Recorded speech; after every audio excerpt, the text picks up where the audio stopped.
அனைவருக்கும் வணக்கம். நான் உங்கள் ஜெகதீஷ் பேசுகிறேன். இந்த வளர்ப்பு யூடியூப் சேனலில் கடந்த சில நாட்களாக நான் பதிவுகள் எதுவும் போடலை. இப்போ நான் மீண்டும் பதிவுகளை போடுறேன். அதுவும் இன்றைக்கி மிக முக்கியமான ஒரு நாள்ன்றதால நான் இன்னையிலேருந்தே தொடங்குகிறேன். இன்றைக்கி நம்ம பார்த்திங்க அப்படின்னா வைகாசி விசாகம் 9/6/2025 திங்கட்கிழமை. இன்றைக்கி பார்த்திங்கன்னா வைகாசி விசாகம் முருகப்பெருமானுக்கு மிக உகந்த நாட்களில் இதுவும் ஒன்று. அதாவது முருகப்பெருமானுக்கு நிறைய உகந்த நாட்கள் இருக்குது.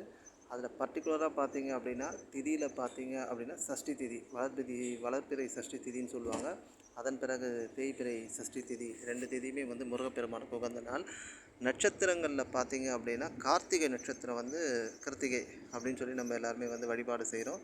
அதன் பிறகு பார்த்திங்கன்னா விசாக நட்சத்திரத்தில் தான் அவதரித்தார் முருகப்பெருமான். அவதரித்தது விசாக நட்சத்திரத்தில் அவதரித்தார்.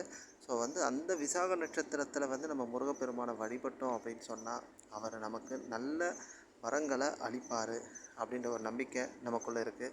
அது பொய்யும் ஆனதில்லை. முருகப்பெருமான் நமக்கு நல்ல விஷயங்களை தான் நமக்கு என்றைக்கு கொடுத்துட்ருப்பார். நம்மளை சோதிப்பாரை தவிர கைவிட மாட்டார். முருகப்பெருமானுடைய அருள் நம்ம கிடைக்கிறதுக்காக நம்ம பல விரதங்கள் எடுத்திருக்கோம். அதுக்கு நிறைய உதாரணங்களை நம்ம சொல்லலாம். என்னுடைய அனுபவத்தில் கூட நிறைய பேர் முருகப்பெருமானுடைய விரதம் இருந்து முருகப்பெருமானுடைய வழிபாடை மேற்கொண்டு நிறைய விஷயங்களை பண்ணியிருக்காங்க. முருகன் அவருக்கு அருள் புரிஞ்சிருக்காரு. ஸோ இதிலேருந்து நம்ம ஒரு விஷயம் தெரிஞ்சுக்கணும். என்னென்னா, முருகனை வழிபட்டோர் கைவிடப்பட மாட்டார் அப்படின்றத மட்டும்தான் நம்ம தெரிஞ்சுக்கணும். ஸோ இன்றைக்கி பார்த்திங்கன்னா வைகாசி விசாகம். இந்த வைகாசி விசாக நட்சத்திரத்தில் இப்போ முருகன் அவதரித்ததற்கான காரணத்தில் நம்ம இன்றைக்கி அவருக்கு நம்ம வழிபாடு செஞ்சோம் அப்படின்னா இன்னும் சிறப்பாக இருக்கும். அது என்ன வழிபாடு அப்படின்றத நம்ம இங்கே பார்க்கலாம். இந்த இடத்துல நான் உங்ககிட்ட ஒரே ஒரு விஷயத்த சொல்லிக்கிறேன். என்கிட்ட ப்ராப்பரான ஒரு மைக்கு இல்லை. அதனால் நான் ஜென்ரலாக ஃபோன்லேயே பேசுகிறேன். அதை நீங்கள் கொஞ்சம் அக்செப்ட் பண்ணிக்கணும்னு நான் சொல்கிறேன். ஸோ தயவு செஞ்சு கொஞ்சம் அக்செப்ட் பண்ணிக்கோங்க. இன்றைக்கி வைகாசி விசாகம் அப்படின்றத நான் முன்னாடியே சொல்லிட்டேன். ஸோ வைகாசி விசாகத்தில் நாம் என்ன பார்த்திங்கன்னா, அதிகாலையில் எழுந்திரிச்சு குளிச்சுட்டு நம்ம முருகர் கோவிலுக்கு போய் முருகனை வழிபாடு செய்கிறது வழக்கமாக வச்சுருப்போம்.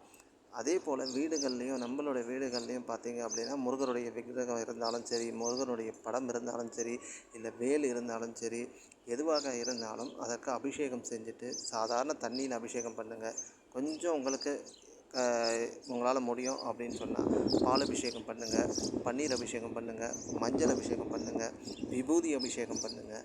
இப்படி உங்களால் எதெல்லாம் பண்ண முடியுமோ அந்த அபிஷேகத்தை பண்ணிவிட்டு முருகப்பெருமானை மனதார வேண்டிக்கிட்டு முருகப்பெருமானுக்கு உகந்த முருகன் வழிபாடுக்கு என்று பல மந்திரங்களும் பாடல்களும் இருக்குது.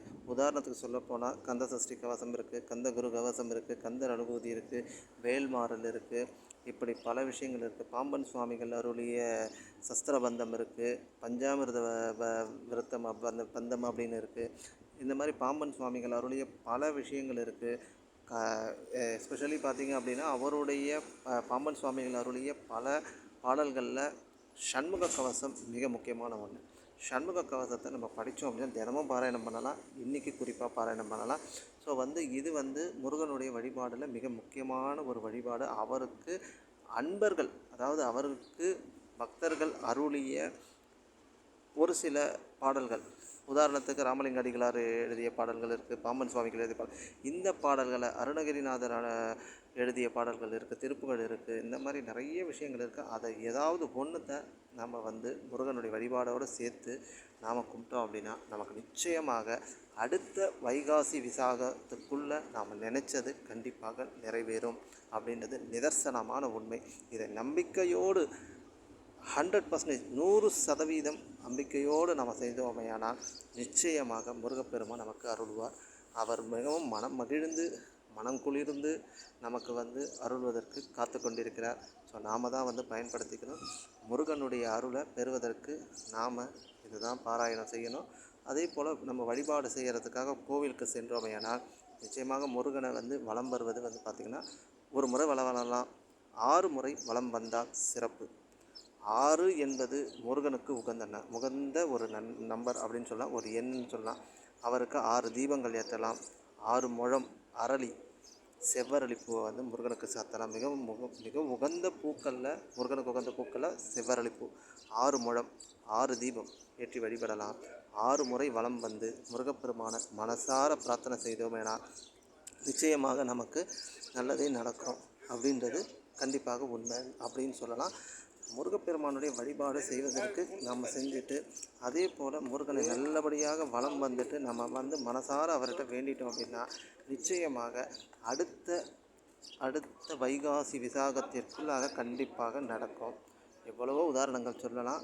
அதில் வந்து நிறைய விஷயங்களை வந்து நான் அடுத்தடுத்த காணொளியில் சொல்கிறேன். ஸோ முருகன் வந்து எல்லாருக்குமே அருள் புரிஞ்சிருக்காரு. முருகனுடைய திருவடியை நம்ம பற்றி அவருடைய பக்தர்களாகிய ஒரு சில குருமார்கள் இருப்பார்கள். பாம்பன் சுவாமிகள் இருப்பார்கள், ராமலிங்க அடிகளார் இருப்பார்கள், திருப்பூர் சிதம்பர சுவாமிகள் இருப்பார்கள், அருணகிரிநாதர் இருப்பார்கள். இவங்க எல்லாரையும் நம்ம வழிபட்டோம்னா முருகன் அருள் நிச்சயமாக நமக்கு கிடைக்கும். வாழ்க வளமுடன்.